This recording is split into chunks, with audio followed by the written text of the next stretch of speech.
सातपूर बळे परिसरात गेल्या बऱ्याच दिवसांपासून 3 ते 4 बिबट्यांनी धुमाकूळ घातला होता. त्याच अनुषंगाने तेथील नागरिकांनी वन विभागाला त्याबाबत माहिती दिली होती. वन विभागाकडून ठिकठिकाणी पिंजरे देखील लावण्यात आले होते.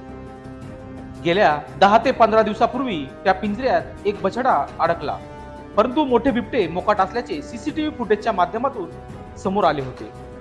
तसेच त्या बिबट्यांनी परिसरातील कुत्र्यांचा देखील फडशा पाडल्याचे वेळोवेळी निदर्शनात आले होते. त्याच अनुषंगाने वन विभागाने वारंवार बिबट्याच्या वास्तवाची पाहणी करून तशी रणनीती आखून पिंजरे लावण्यात आले. दिनांक 13 डिसेंबर रोजी आज त्या ठिकाणी अखेर एक बिबट्या जेरबंद झाला. एक विशेष बाब म्हणजे मळे परिसरातील एक वृद्ध महिला बिबट्या जेरबंद झाला त्या ठिकाणी बेलाच्या